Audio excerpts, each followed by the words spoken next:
majority of people don't have any symptoms, like a good 80% of people. Hey folks, we're just here at Luma Medical to talk to Jen, the nurse, about what they offer.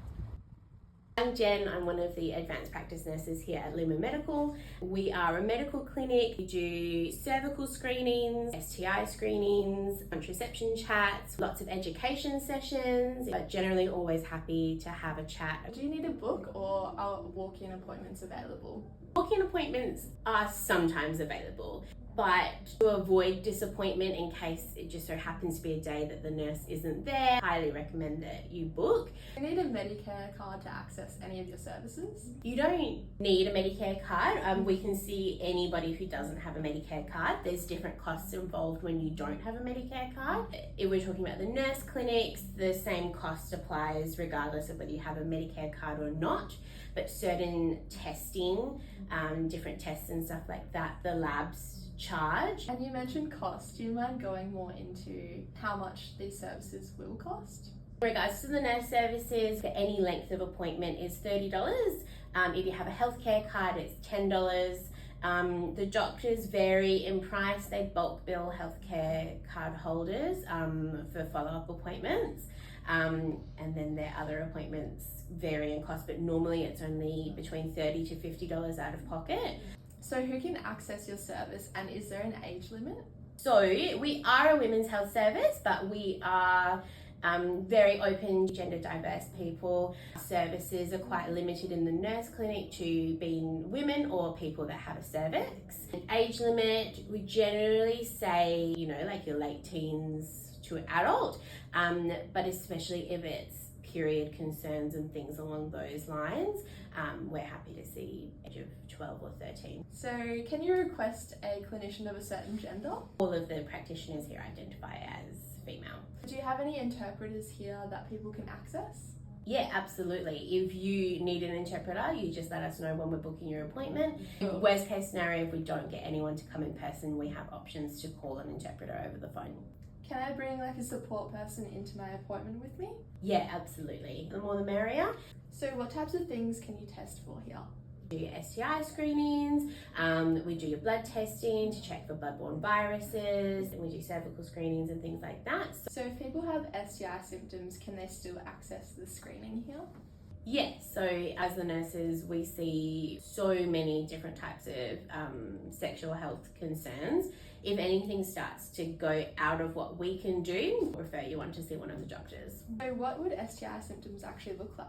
A majority of people don't have any symptoms, like a good 80% of people for some of the most common STIs. So regular screening is just really important from that point of view. But if you had any kind of abnormal discharge, you're getting really itchy, you're getting really swollen, maybe you've got some rashes or bumps, ulcers, like painful little pustules to touch, like pain during sex, you might have bleeding after sex. Those kinds of things can all be signs of STIs. When people are getting tested, do you need to see their private parts at all? The majority of our testing is all self-collected.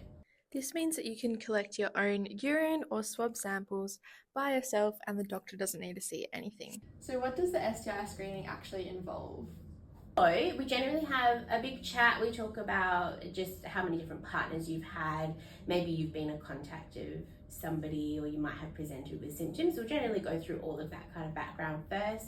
When it comes to actually doing the testing, here at Luma we do vaginal swabs over urine testing unless you're having some actual urine symptoms.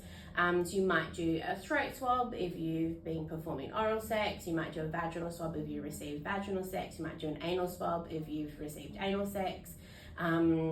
We highly recommend to everybody every 3 months to do some blood testing. So some of the nurses here are more than happy to do that for you. So how do I get my results and what happens if I actually do have an STI? It takes normally, depending on what we've tested for, normally come back the next day. We'll either give you a text if it's negative, we'll give you a phone call if it's positive. If it's positive, we'll help you organise contact tracing, so like to let any of your partners know. If you don't want to tell them, there's some really great websites that you can do it anonymously. And we'll organise getting you in for treatment, or sometimes it's simply that we just ask the doctors to send the script to your phone. How often should people be getting an STI test? If you're having casual sex with multiple partners, I would recommend you getting these tests done 3 monthly, especially because so often we don't have any symptoms. If you're in a long-term partner with just one partner, probably once a year is good.